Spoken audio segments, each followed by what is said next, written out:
नमस्कार दोस्तों। आइए आज इस वीडियो में हम देखें कक्षा 5 की प्रकृति की कार्य पुस्तिका से पाठ नंबर 16 बीज ही बीज। पहला प्रश्न है, बीज किसे कहते हैं? तो इसका उत्तर लिखेंगे, बीज पौधे के जीवन चक्र की भ्रूण अवस्था होती है। जब इन्हें बोया जाता है तो ये नए पौधे में बदल जाते हैं। दूसरा प्रश्न है, हमारे दैनिक जीवन में हम कौन कौन से बीज का उपयोग करते हैं? तो इसका उत्तर, हम दैनिक जीवन में कई प्रकार के बीजों का उपयोग करते हैं, जैसे गेहूं, चावल, चना, सरसों, जीरा, धनिया, इलायची, तिल, मटर, अजवाइन, मूंग, सौंफ आदि। नेक्स्ट प्रश्न है, निम्न में से कौन बीज है? हमें यहाँ पे 4 ऑप्शन दिए हैं, आम, टमाटर, मूंग, गुलाब।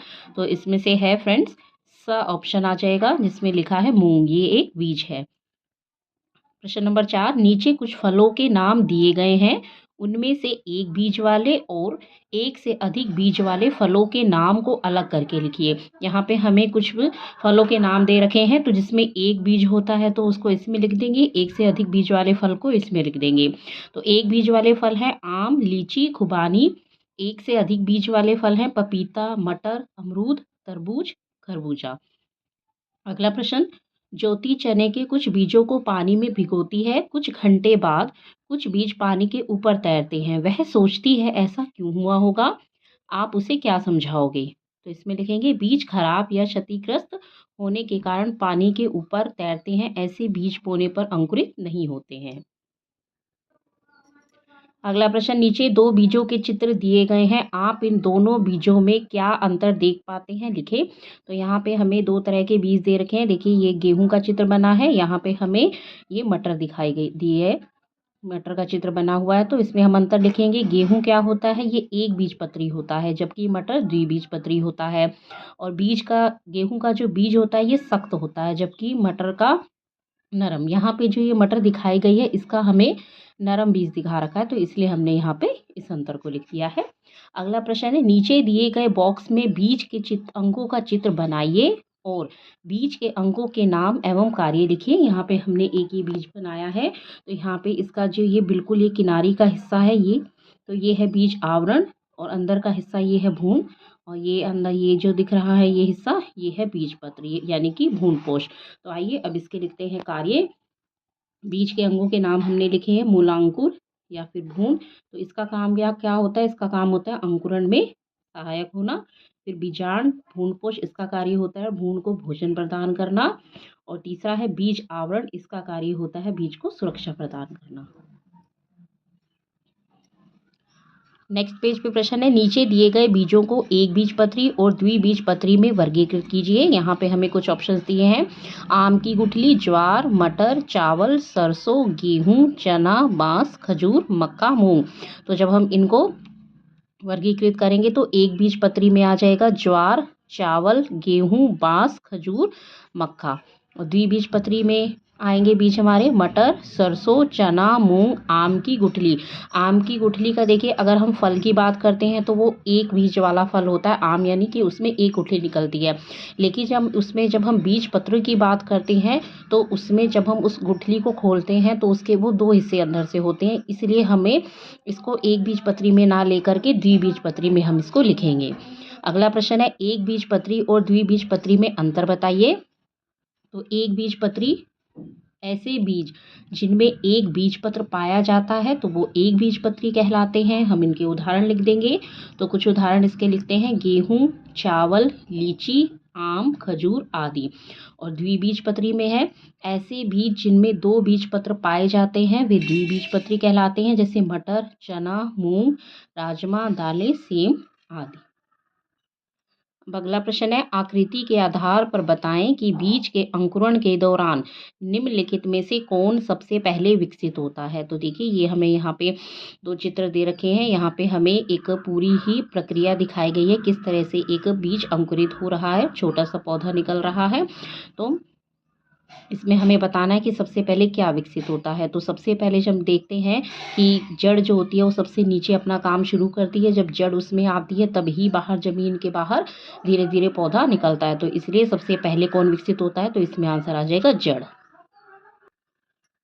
अगला प्रश्न, क्या मूंग, राजमा और चने के बीज का अंकुरण का समय समान होता है? सोच कर लिखिए। तो इसका आंसर नहीं, मूंग के बीज का अंकुरण समय कम होता है, जबकि राजमा और चने के बीज का अंकुरण समय अधिक होता है। यानी कि इसके जो बीज है मूंग के, उनको अंकुरित होने में ये कम समय लेता है, कुछ ही घंटों में निकल आते हैं, जबकि इसमें कुछ समय ज़्यादा लगता है।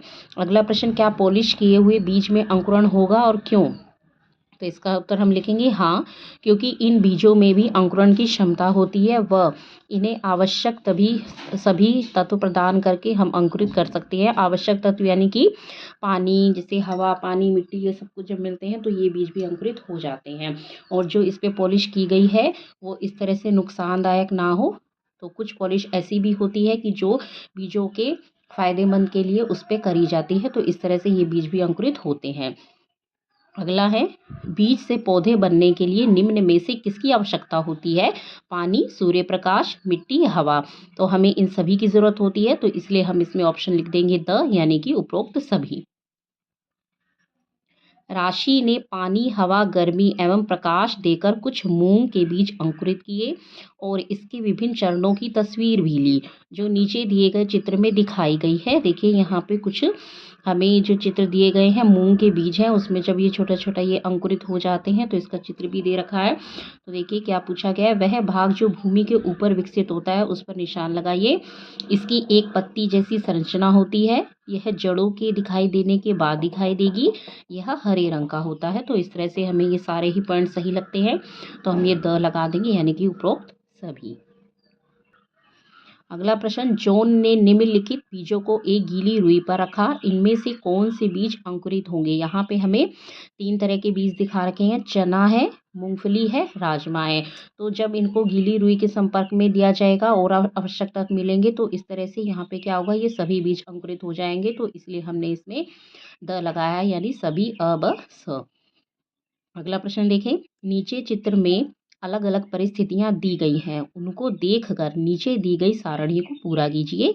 यहाँ पे देखिए हमें कुछ परिस्थिति दे रखी है, एक ये बीकर टाइप में दिया है और इसके अंदर एक ये स्केल डाला गया है और बीज भी है, पानी भी है। तो हमें ये बताना है कि किस परिस्थिति में यहाँ से बीज उगेगा या नहीं और क्यों, ऐसा क्यों होगा।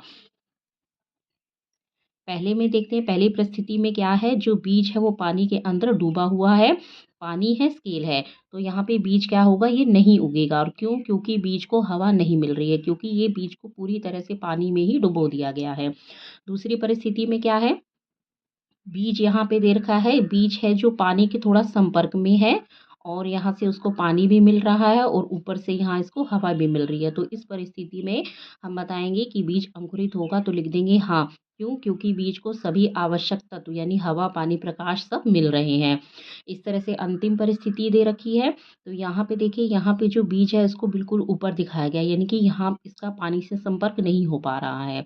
तो इसमें हम लिख देंगे नहीं, क्योंकि बीज को पानी नहीं मिल रहा है।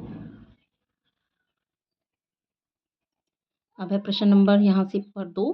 काव्या एक प्रयोग करती है जिसमें मूंग को 4 से 5 घंटे तक पानी में डुबोकर रखती है।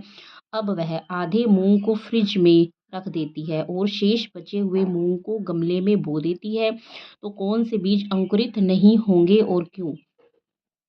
तो यहाँ पे है देखिए 2 कॉलम दे रखे हैं, अंकुरित होगा हाँ या नहीं बताना है और क्यों।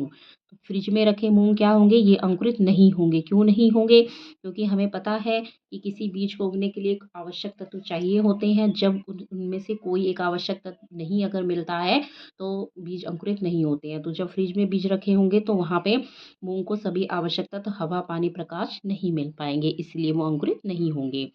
और अगला है, गमले में बोए मूंग, तो वहाँ पे क्या होगा, हाँ आ जाएगा, क्योंकि यहाँ पे मूंग को सभी आवश्यक तत्व पर्याप्त मात्रा में मिल पाएंगे।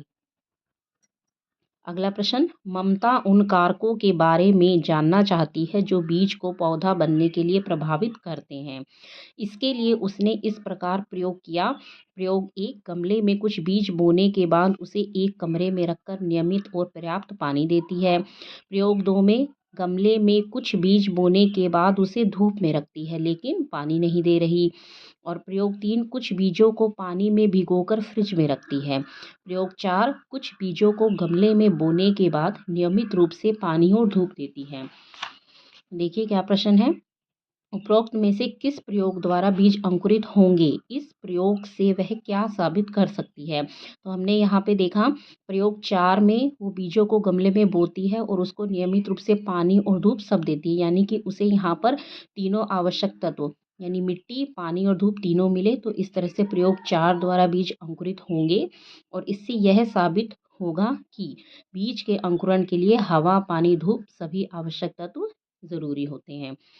अगला प्रश्न, नीचे दी गई सारणी को देखकर पूछे गए प्रश्नों के उत्तर दीजिए। बाकी सारी परिस्थिति समान रखते हैं, जैसे कि मिट्टी का प्रकार और धूप। यहाँ पे हमें परिस्थिति दी है और इसका परिणाम क्या हुआ। किसान है, जैसे 3 किसान देखे, किसान एक ने क्या किया, उसके पास परिस्थिति है, उसने पौधों को पानी नहीं दिया, पौधों को पानी नहीं देते हैं तो परिणाम क्या मिला, उनको फसल नहीं मिलेगी। किसान 2 ने क्या किया, जितना पानी चाहिए उतना पानी दे रहे हैं तो उनको क्या मिला, उनको ज़्यादा फसल मिलेगी। और तीसरे किसान क्या कर रहा है, ज़रूरत से ज़्यादा पानी दे रहे हैं तो उनको भी फसल कम मिलेगी। तो इससे जुड़ा इन्होंने प्रश्न पूछा, किसान एक को फसल क्यों नहीं मिली? आंसर लिखेंगे क्योंकि किसान ने फसल को पानी ही नहीं दिया, जबकि फसल को बढ़ने के लिए पानी बहुत आवश्यक तत्व होता है। ख प्रश्न है, दी गई सारणी के आधार से आप क्या समझते हैं? इस सारणी से हमें ये पता चलता है कि पौधों के लिए उचित पानी की आवश्यकता होती है, ना ही उसे बहुत कम पानी चाहिए, ना ही बहुत अधिक। अगर पानी कम देते हैं तो भी नुकसान होता है, ज़्यादा देते हैं तो भी, तो इसलिए हमें पानी की आवश्यकता जो है वो पर्याप्त मात्रा में होनी चाहिए, ना कम ना ज़्यादा। अगला प्रश्न, नीचे दिए गए चित्र में 2 कांच की प्लेट दिखाई गई हैं, जिसमें गीली रुई के ऊपर कुछ बीज रखे गए हैं। इन बीजों को अलग अलग परिस्थिति में रखा गया है। देखिए यहाँ पे सूर्य का प्रकाश दिया है और क्या है, ये सूर्य के प्रकाश में एक प्लेट रखी है और जबकि ये अंधेरे वाले कमरे में है। और क्या है, ये सब लिखा है, कांच की प्लेट है, ये बीज है और रुई है। तो अब क्या होगा, उपरोक्त में से किस स्थिति में बीज अंकुरित होगा और क्यों? तो बिल्कुल आसान है कि परिस्थिति 1 में बीज अंकुरित होगा, क्योंकि बीज अंकुरण के लिए प्रकाश मिलना भी बहुत ज़रूरी होता है। फिर है, अनु ने गमले में कुछ बीज लगाए और उन्हें रोज पानी से सींचा। बीज अंकुरित हुए और पौधों में विकसित होने लगे। वह यह परीक्षण करना चाहती थी कि वे कितनी तेजी से बढ़ते हैं। निम्नलिखित में से कौन सा परीक्षण उसकी मदद करेगा? पौधे को पानी देना बंद कर देना, तो ये तो नहीं आएगा। पौधे को दिए गए पानी की मात्रा को बढ़ाना, यानी कि जब वो पौधा विकसित हो रहा है, बढ़ रहा है, तो उसमें धीरे धीरे पानी ज़्यादा देना होगा। हर 2 दिन में पौधे की ऊंचाई नापना, तो ये भी हम इसको नहीं करेंगे, क्योंकि हर 2 दिन में जो है पौधे की ऊंचाई को बिल्कुल हम अच्छे से नहीं नाप पाएंगे। पहली पत्ती के दिखाई देने का समय नोट करना, तो ये ऑप्शन भी नहीं आएगा, इसलिए इस पर टिक नहीं होगा। ऑप्शन, बीज को अंकुरित होने के लिए आवश्यक पानी की मात्रा, तो इस पे ठीक कर देंगे, क्योंकि हमें बीज को अंकुरित करने के लिए आवश्यक पानी की ज़रूरत होती है। द बीज नल और समुद्र दोनों के पानी में अंकुरित हो सकते हैं या नहीं, तो ये नहीं आएगा। अगला प्रश्न, वनिता पौधों की वृद्धि पर मिट्टी के प्रभाव की जांच करना चाहती थी। उसने चित्र में दिखाए अनुसार 3 अलग अलग गमलों में सूरजमुखी के 3 अलग अलग पौधे लिए और उनमें समान मात्रा में विभिन्न प्रकार की मिट्टी से भर दिया।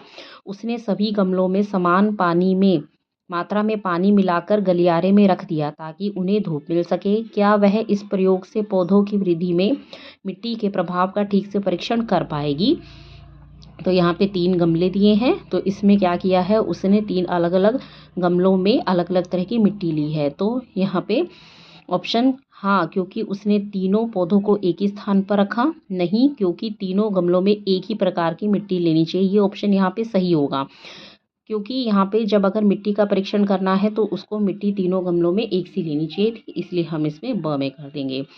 नेक्स्ट है, रीता, कविता और सुनीता ने एक ही समय में अलग अलग आकार के गमलों में मटर के बीज बोए।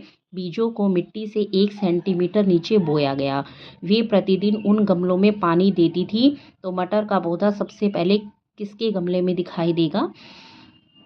सुनीता का, रीता का, कविता का, ये गमले दिए हैं, तो यहाँ पर आ जाएगा द ऑप्शन, हर गमलों में एक साथ दिखाई देंगे, क्योंकि यहाँ पे जो है वो आकार में परिवर्तन हुआ है और किसी चीज़ में नहीं, तो इस तरह से हर गमलों में एक साथ दिखाई देंगे। आइए अब देखें इस पाठ का अंतिम पेज के प्रश्न। बीज कैसे फैलते हैं? तो इसका उत्तर बीज कई तरीकों से फैलते हैं, जैसे हवा, पानी, जानवर, गुरुत्वाकर्षण के द्वारा। इसके अतिरिक्त बैलिस्टिक माध्यम के द्वारा भी बीज फैलते हैं। बीज का अंकुरण क्यों आवश्यक है? विभिन्न आवश्यकताओं की पूर्ति के लिए बीजों के अंकुरण से मिलने वाले बीजों की सहायता से दूसरे बीजों को प्राप्त करने के लिए बीजों का अंकुरण करना आवश्यक होता है। अब बताया गया है, चित्र देखकर बताइए कि बीज किस किस तरह से फैल रहे हैं। यहाँ पे हमें 3 चित्र दिए हैं। तो इसमें क्या है, पक्षी दिखा रखे हैं कि पक्षियों के माध्यम से। यहाँ पे हम जीव जंतु दे लिख सकते हैं। और लास्ट में हमें ये एक चित्र दिया है जिसमें एक पौधा, एक पेड़ दिखाया गया है और वहाँ नीचे पानी बह रहा है। तो यहाँ क्या होगा कि जो बीज पानी में गिरेंगे तो पानी के बहाव के माध्यम से वो दूसरे स्थान पर जा सकते हैं। तो इस तरह से पानी के बहाव द्वारा। अब है अंतिम प्रश्न, मनुष्य बीज को फैलाने में कैसे मदद करते हैं? तो आंसर, मनुष्य बीजों का क्रय विक्रय करके, बीजों को उगाकर, बीजों को एक स्थान से दूसरे स्थान पर ले जाकर कि इनको फैलाने में मदद करते हैं। तो फ्रेंड्स, ये था पार्ट नंबर 16, बीज ही बीज, इसका पूरा हल। अगर फ्रेंड्स आपको ये वीडियो उपयोगी लगी हो तो इस वीडियो को लाइक करें, चैनल को सब्सक्राइब करें। Thank you.